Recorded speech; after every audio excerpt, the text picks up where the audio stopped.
How's it going, everyone? I am KingBlackToof, and today I'm going to walk you through the deck guide for the Reaver Hunters deck that I made. I would wager this is about a low tier 2, upper tier 3 deck. It's generally here for fun. In a sort of stale meta that we've got with a lot of the same decks being played, maybe you're getting bored and you want to play something a little bit different. Reaver Hunters deck is the deck for you. It can be reasonably good. It's very fun to play. Reaver Hunters give you exponential value the more you have on the board at the same time, and it's really fun to do that and get that condition met. And a lot of people, it will surprise people, so maybe it's easier to get this sort of condition than a lot of people are expecting. But the last Reaver Hunter I played, in the final game that I played Reaver Hunters in, this one bronze was worth 45 points, which is huge. Obviously I had a lot of other Reaver Hunters on the board as well, a lot of setup for that, but it does feel good to drop down a Reaver Hunter and 45 points. Mad value. So let's go over the deck then now. So first of all, the first aspect of the deck is not actually the Reaver Hunters. We've gone for a round 1 opening of Foltest with Blue Stripe Scout strategy. So this is a very common generic strategy. Blue Stripe Scout and things that go with it, like Blue Stripes Commando, Temerian Infantrymen, Reaver Scouts, and stuff like that. So a lot of ways to get these on the board, and you want to try and get rid of all of these in round 1 for a lot of thinning from that, a lot of thinning from that, a lot of thinning from that. Just kind of push round 1 quite reasonably. If you quit round 1 a bit too early, then they'll push you in round 2, and then you might not be able to keep your Reaver Hunters for round 3. The idea is that we push quite away in round 1, so even if we lose round 1, they won't feel inclined to push us in round 2 very much. They'll go for the dry pass instead, and then we get to go into round 3 with all our Reaver Hunter tools, which is really the aspect of this deck. So the second aspect, of course, is the Reaver Hunters. We want to try and get into round 3 with all our tools, all our Reaver Hunters ready. So there's quite a few tips in this deck, which I'll go on to after this particular introduction. But we've also got Dopplers as our final bronze, and this creates a bronze unit from your faction. Now, there's a 10% chance to get a Reaver Hunter, which is great because that means, you know, more Reaver Hunters, it buffs them all up and stuff like that. But you can also use Dopplers to get some form of Northern Realms machine, because in round 1 you'll be setting up a lot of crewman pockets with the Blue Stripe Scout, so machines could help you push round 1 and win it, which is nice. You can get Reaver Scouts, which help you thin. There's quite a few things you can get from this, which would be really quite nice. But you're looking for Reaver Hunters, and you're looking for maybe machines in round 1 if you want to push. So for our silvers, these are things to increase the Reaver Hunters potential or go for thinning and get the cards we need. So we've got Summoning Circle, really nice card to duplicate a Reaver Hunter either that the opponent's played or that you've played previous. And there's some nice tips with this particular card. Marching Orders and Reinforcements. This will usually go onto a Reaver Scout in round 1 to try and get all your Blue Stripe Scout, but there's a lot of other ways you could use those. Death Mold is a bit of safety. Operator is absolutely key here. Duplicates Reaver Hunters for both players, and you know, you kind of want to make sure you do this late so that you don't give away that you're playing Reaver Hunters, otherwise they will probably push you and sort of separate your game plan. So if you can do this as late as possible, the better. Tala, a great spy, allows you to counter them playing their spy while also searching for the things you need. And for our goals, we got Vernon Roach, which works really well with the Blue Stripe Scouts and all that kind of combo. But he is one that possibly you could exchange for Muzzle. Muzzle allows you to steal the opponent's Reaver Scout that you've given him after he's played it, which means all your Reaver Scouts will get exponentially better. But I find people don't play their Reaver Scouts until late or something like that. So this is definitely a viable option that you could stick in, and Vernon Roach is the one that you would overwrite for that particular game plan. Shani, now sometimes it's better to use a Reaver Scout and then resurrect a Reaver Scout, or if it gets removed you can resurrect it. The more on the board the better. Sigismund Dijkstra, great thinning. We get through our deck quite well. And Triss Telekinesis, now she's here for another Doppler, another chance to get a Reaver Hunter, or another chance to get maybe a Weather Clear or a Reaver Scout to get another Doppler, another Reaver Hunter from your deck, or to get another machine or whatever. You know, she basically plays a Doppler, but you could take reconnaissance from the opponent or something like that. So that is generally the deck. Now let's go over some tips, and then I'll show you a game on how the deck works. Okay. So the first tip is regards to marching orders and reinforcements. Now they're both used to pull the cards that you want to look for, but reinforcements is limited. It only pulls bronze or silver soldiers, machines, officers, and support. So it pulls, all of these, which is good. Sure, marching orders can also pull all of these, but reinforcement cannot pull death mold, and it cannot pull operator because they're not any of those particular ones. So reinforcements is actually worse. If you manage to get rid of both of your Reaver scouts, and you've played a lot of blue stripe scouts, so all these are 7 strength, then marching orders becomes available to get death mold or operator. So marching orders is a lot more valuable in this particular deck than reinforcements is. So using reinforcements as your first go-to to get the Reaver scouts is better than going for marching orders in this case. Save marching orders to try and get death mold or operator. So the next tip is to get a good summoning circle. Now your main aim with summoning circle is to get another Reaver hunter or another operator onto a Reaver hunter. Okay, so if you lose round 1, then your opponent generally does 2 common plays there. They'll either drive past you straight away, or they'll play a spy and then drive past you. If they drive past you straight away, you have to play a card. Playing a Reaver hunter at this point is pretty good because it buffs all your Reaver hunters that are left, while also putting it in the graveyard ready for Shani to resurrect it in round 3, which is good. And it also means that when you go first in round 3, the last card played was a Reaver hunter, so you can summon encircle it, which is great. Okay, so if they drive past you straight away, playing a Reaver hunter is pretty good. You do have to consider that you might need a Reaver hunter in hand for your operator. And you can't play your operator in this scenario because it has truce, which means if neither player has passed, the ability works. So if they drive past you, you won't be able to play operator. However, if they play a spy, and then you think they're going to pass next because they've only got a couple of cards left, you can actually play a Reaver hunter or your operator. Okay. Now, what's really good here is, again, you'll play the operator and produce a Reaver hunter for both players. They'll pass. You'll pass because you'll have won. And then in round 3, you go first, and you can summon encircle your operator, which means you get another Reaver hunter for both players. So it's just really, really good way of doing this. Okay.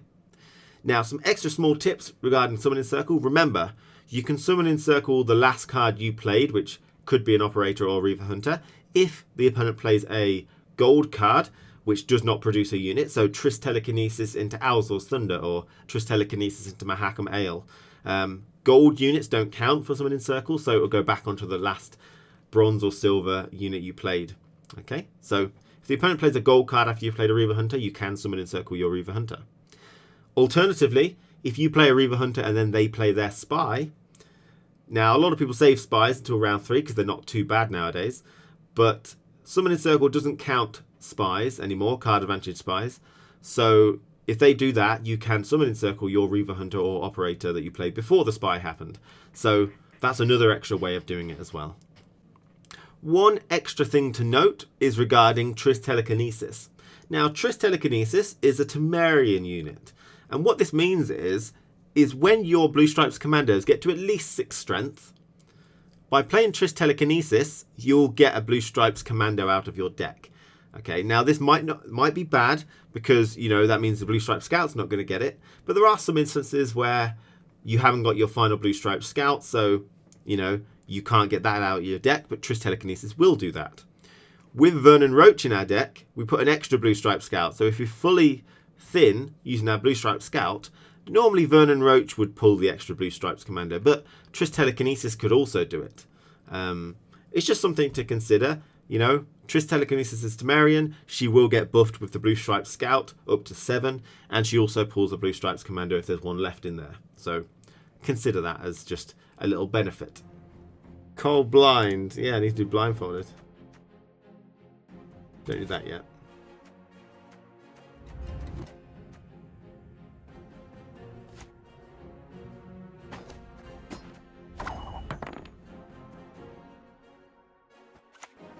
Boy. Close ranks. You played Alchemy at the start. So you're just a two-way scumbag. Oh, he's one of those decks. Oh boy.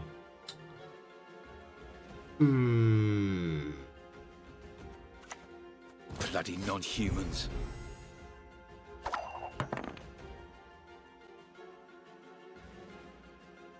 Alchemy makes There new is but players one sad. punishment for traitors. With a metal whore, that's right.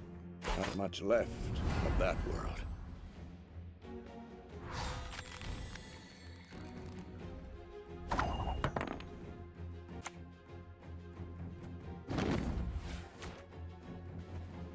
You one of us or not? Elves must die! Not sure how I'll do against this deck, I'll be honest. Probably badly. If we can win round 1, then we can go into round 3 and get all my Reavers out. My boots got sand aplenty in them. I've already lost. But we're broke as shit peddlers.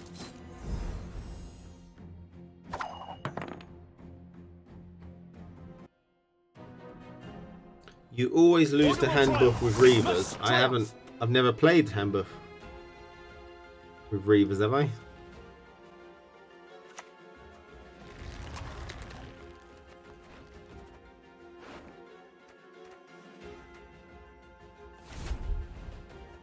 Wanna dance, mate? Looking to dance, mate?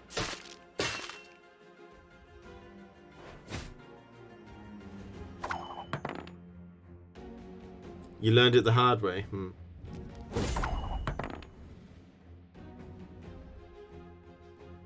No, I agree. I'm just saying. Alright, fine. Well, I don't agree, but I will try it. I've changed my deck. I just don't feel like playing Great Swords at the minute. I will definitely do the guide with Sigurd Reaver in it, though.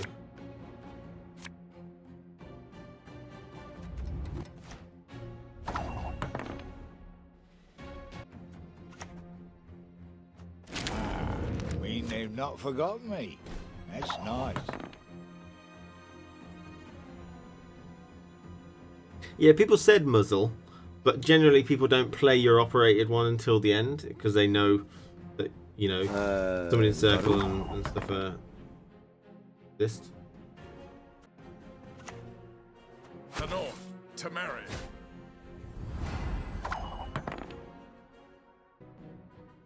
This is meat smuggler. Smuggling meat. This is the best Nilfgaard thing, you reckon?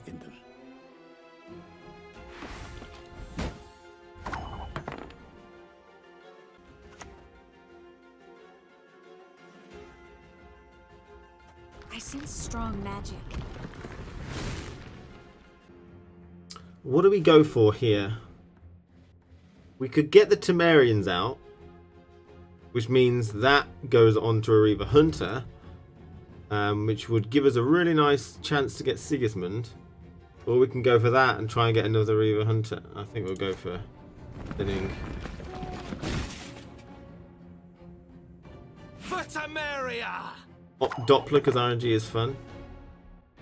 You like my 7s? I've got a cloud of 7s. Normally I do Doppler, but the only way I think I can win this is by going into round 3 with loads and loads of Reaver Hunters. I don't work for free. Oh, he's got Peter. Your will be done, sire.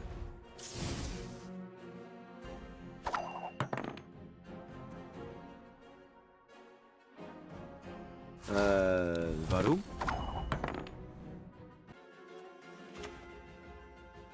I think we have to play that now so we can resurrect it.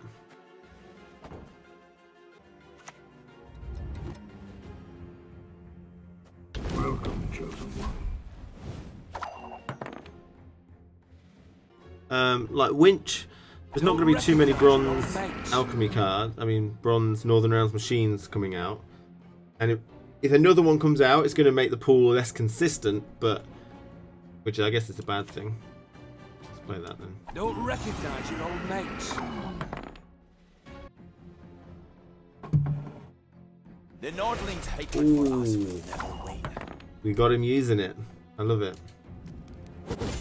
Okay. Sigismund is what we want. And then Doppler. Doppler into Reaver Hunter. Sigismund, Doppler into Reaver Hunter. Summon in circle. Let's go. Don't want that. Come on. RNG, be with me. We want to get... We'll play that first to get the Reaver Hunter out of the way. And then we want it as a Doppler, Reaver Hunter, summon in circle, go. Lucky me. We'll see. We shall see. Got sand aplenty in them. Is this an ointment or a Wyvern Scale Shield? Just take it. Okay.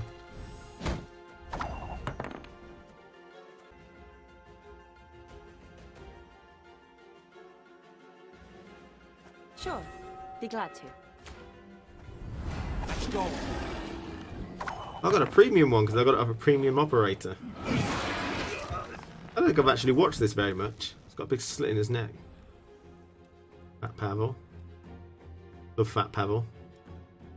He does look like Pavel. He's got the right face. I don't know why, because it's only the side view. But he's got the forehead, he's got the hair, although he's probably got hair like me. He's got a beard like Pavel. I don't know why, it's weird. For the Emperor!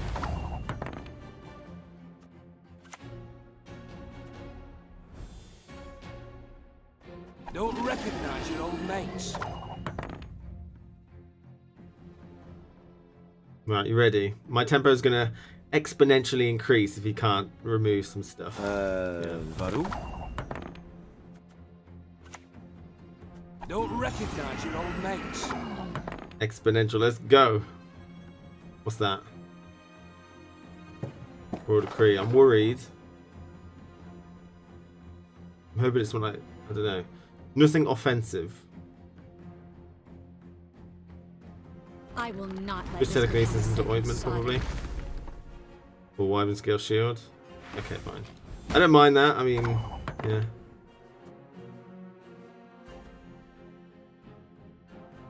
So if we get Summon in Circle, I get a Reaver Hunter because he played a gold card.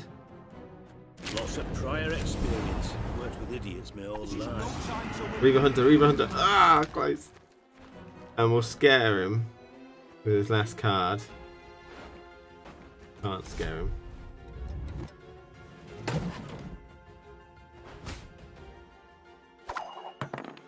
Got an 18, and this is gonna... It must triumph. Can this do 41 points? I think it might be able to. Let's go.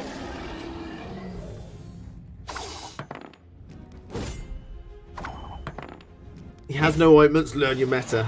Meta doesn't matter, look. Look at that. Wrecked.